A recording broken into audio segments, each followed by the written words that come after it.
कालू और चंदा कव्वे का बेटा जग्गू कव्वे को मोमोज खाना बहुत पसंद था। वो जब देखो तभी मोमोज ही खाता रहता और दूसरे छोटे पक्षियों को ललचाता रहता। जग्गू कौवा सुबह शाम गिल्लू कबूतर की दुकान से मोमोज ही खाता। उसे मोमोज खाता देख कुक्कू बोलता है, जग्गू यार, तुम रोज ही गिल्लू अंकल की दुकान से मोमोज खाते हो। आज मुझे भी खिला दो ना प्लीज। नहीं नहीं कुक्कू, ये अमीरों का खाना है। तुम जैसे गरीब पक्षी इसे रोज नहीं खा सकते। जाओ जाओ, जाकर अपने घर जाके सूखा दाना ही खाओ। तुम्हारी मम्मा वही लाई होगी तुम्हारे लिए।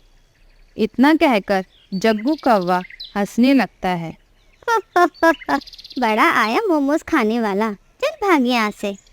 कुक्कू रोता रोता अपने घर चला जाता है और अपनी मम्मा से कहता है, क्यों मम्मा, हम इतने गरीब क्यों हैं मम्मा? क्या हुआ कुक्कू बेटा, आप रो क्यों रहे हो और ये क्या बोल रहे हो? किसी ने आपको कुछ कहा क्या? हाँ भाई, आप इतने गुस्से में क्यों हो? वो जग्गू मुझे गरीब गरीब बोल रहा था। वो रोज कबूतर अंकल की मोमोज की दुकान से मोमोज खाता है। मैंने उससे कहा कि मुझे भी खिला दो तो वो मुझे चिढ़ाने लगा। बोलो ना मम्मा, हम क्यों हैं इतने गरीब? आप चुप क्यों हैं? भाई, आप किस तरह मम्मा से बात कर रहे हो? और वो जग्गू अमीर तो है पर वो बहुत बिगड़ा हुआ और बदतमीज पक्षी है।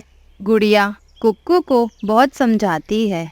कुक्कू बेटा, ये सच है कि हम गरीब हैं, लेकिन ऐसा नहीं कि मैं आपको मोमोज नहीं खिला सकती। मैं आपको मोमोज तो लाकर दे सकती हूँ, लेकिन मैं आपको मोमोज इसलिए नहीं लाकर देती क्योंकि वो मैदा से बनाई जाती है जो सेहत के लिए बहुत हानिकारक है और आपकी तो तबीयत बहुत ही जल्दी ख़राब हो जाती है और मैं आपकी तबीयत को ख़राब तो नहीं कर सकती ना, इसीलिए मैं आपको मोमोज नहीं लाकर देती। कुक्कू रोते रोते घर से बाहर चला जाता है और मन में घर का खाना ना खाने का सोच लेता है। शाम होते होते कुक्कू घर वापस आ जाता है और मीना भी अपने बेटे को खुश करने के लिए मीठा फल लेकर आती है। ये लो गुड़िया कुक्कू, आज मैं आप दोनों के लिए मीठा फल लेकर आई हूँ। आप दोनों को ये बहुत पसंद है ना? मीठा फल? वाह भाई, देखो आज मम्मा हमारे लिए पसंदीदा फल लेकर आई है। पर कुक्कू कुछ कहे बिना ही भूखा ही सो जाता है। दूसरी तरफ कालू, चंदा और जग्गू सो रहे होते हैं कि अचानक से जग्गू कव्वे के पेट में जोरों से दर्द होने लगता है। मम्मा मम्मा, उठे उठे उठे मम्मा पापा। जग्गू की आवाज़ सुन कालू और चंदा उठ जाते हैं और जग्गू से पूछते हैं, क्या हुआ जग्गू, तुम रो क्यों रहे हो? कोई बुरा सपना देखा है क्या तुमने? नहीं नहीं, मेरे पेट में बहुत जोरों का दर्द हो रहा है। मुझे डॉक्टर के पास ले जाएं। रोते रोते जग्गू बेहोश होकर नीचे गिर जाता है। ये देख चंदा और कालू बहुत डर जाते हैं। चलो कालू, जल्दी चलो, मेरे जग्गू को बुलबुल डॉक्टर के पास लेकर। पता नहीं मेरे जग्गू को क्या हो गया। कालू और चंदा जग्गू को लेकर बुलबुल के पास चले जाते हैं। बुलबुल बुलबुल, देखो ना, ये क्या हो गया है मेरे जग्गू को। अच्छा भला सोया था कि आधी रात में उसके पेट में दर्द शुरू हो गया और बेहोश हो गया। कालू और चंदा, आप दोनों बाहर इंतजार करें। मैं अभी चेक करके बताती हूँ जग्गू को क्या हुआ है। जग्गू का सुन तोता, कबूतर और चिड़िया भी अपने बच्चों को लेकर बुलबुल के अस्पताल पहुँच जाते हैं। बुलबुल बाहर आती है। क्या हुआ बुलबुल बहन, जग्गू ठीक तो है ना? नहीं नहीं, जग्गू ठीक नहीं है। ज़्यादा मैदा वाली चीज़ें खाने से उसके पेट में मैदा जम गई है। हमें अभी जग्गू का ऑपरेशन करना पड़ेगा। ऑपरेशन का सुन चंदा और कालू तो बहुत डर जाते हैं और रोते रोते बुलबुल से पूछते हैं, ऑपरेशन? ऑपरेशन से मेरा बेटा ठीक तो हो जाएगा ना?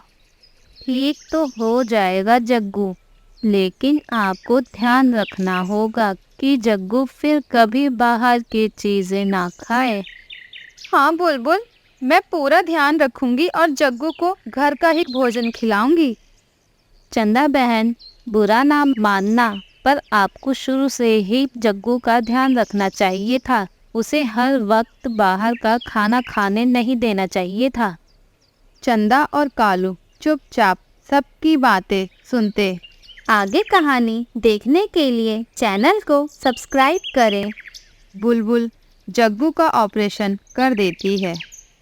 मैंने ऑपरेशन कर दिया है, लेकिन अभी कुछ दिन जग्गू को यहीं रखना होगा जब तक कि वो पूरी तरह से ठीक नहीं हो जाता। ठीक है बुलबुल बहन। फिर सारे पक्षी अपने अपने घर चले जाते हैं। ये सब देख कुक्कू की भी आंखें खुल गई थी। वो रोते रोते अपनी मम्मा से माफ़ी मांगता है। मम्मा, मम्मा, मुझे माफ़ कर दो। मैं अब कभी भी दोबारा से आपसे मोमोज खाने की जिद नहीं करूँगा। फिर चिड़ियों का वो परिवार फिर से खुशी खुशी रहने लगता है। गुड़िया अपने माता पिता की इकलौती बेटी थी। गुड़िया के माता पिता उसकी शादी एक बड़े और अच्छे घर में करना चाहते थे। एक रोज़ गुड़िया का रिश्ता एक बड़े घर में पक्का हो जाता है। गुड़िया की मम्मा, गुड़िया हमारी इकलौती बेटी है और रिश्ता भी अच्छा मिला है, और मैं अपनी बेटी की शादी बड़ी धूमधाम से करना चाहता हूँ। वो सब तो ठीक है गुड़िया के पापा, पर धूमधाम से शादी करने के लिए तो ढेर सारे पैसों की ज़रूरत पड़ेगी, और हमारे पास तो इतने पैसे नहीं हैं। वो तो है मीना, पर मुझे अपनी बेटी की शादी अच्छे से करनी है। लड़के के माता पिता ने मुझे कहा है कि उनके ऑफिस के बड़े बड़े लोग आएंगे। शादी में कोई कमी नहीं होनी चाहिए, पर इतने पैसे हम लाएंगे कहाँ से? मैं एक काम करता हूँ, कुछ पैसे हमने जमा किए हैं, बाकी के बचे पैसे मैं कालू सुनार से उधार ले लेता हूँ, और फिर उन पैसों को मैं धीरे धीरे लौटा दूंगा। ठीक है, तो आप जाएं, समय कम रह गया है अब शादी को। चीकू कालू सुनार से पैसे उधार लेकर आ जाता है। शादी का समय भी आ जाता है। चीकू और मीना अपनी बेटी की शादी धूमधाम से करते हैं और जंगल के सभी पक्षियों को दावत पे बुलाते हैं। सभी बाराती शादी का इंतज़ाम देख खूब वाहवाही करते हैं। गुड़िया भी अपने ससुराल चली जाती है। टुन्नू जी उठे, सुबह हो गई है। सभी पक्षी अपने अपने काम पर चले गए हैं। टुन्नू गुस्से में उठता है और पहले ही दिन गुड़िया के 2-4 चांटे लगा देता है। ये क्या टुन्नू जी, आज पहले ही दिन आपने मुझ पर हाथ उठाया। मैंने क्या गलती की? चुप! एक तो दहेज में कुछ ढंग की चीज लाई नहीं और बोलती है मैंने क्या किया। मेरे माँ पापा ने सब कुछ दिया है, तो आपको फिर क्या चाहिए? कार, हाँ, मुझे कार चाहिए जो तेरे माँ बाप ने नहीं दी। जाकर अपने घर वालों से एक कार मांग कर ला। इतना कहकर टुन्नू गुड़िया को धक्का देकर वहां से चला जाता है। दिन भर गुड़िया रोती रहती है और घर का कामकाज करती रहती है। शाम हो जाती है। टुन्नू घर वापस आ जाता है। गुड़िया उसे खाना देती है। ये लीजिए भतीजी, खाना खा लीजिए। ये क्या बनाया है घास फूस? मैं नहीं खाता इसे। और फिर गुस्से में टुन्नू खाने की थाली फेंक देता है और गुड़िया को मारने पीटने लगता है। मुझे ना मारे टुन्नू जी, बहुत लगती है, मुझे मत मारे।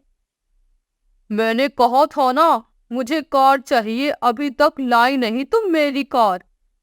गुड़िया से मार पीट कर टुन्नू वहां से चला जाता है। गुड़िया रोते रोते अपने घर अपने माँ पापा को फोन करती है। गुड़िया बेटी, ये क्या, आप तो ससुराल जाकर हमें भूल ही गए।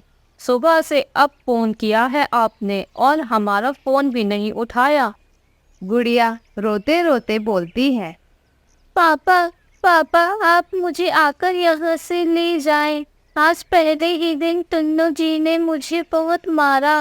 प्लीज पापा आप मुझे यहाँ से ले जाएं। क्या क्या हुआ गुड़िया?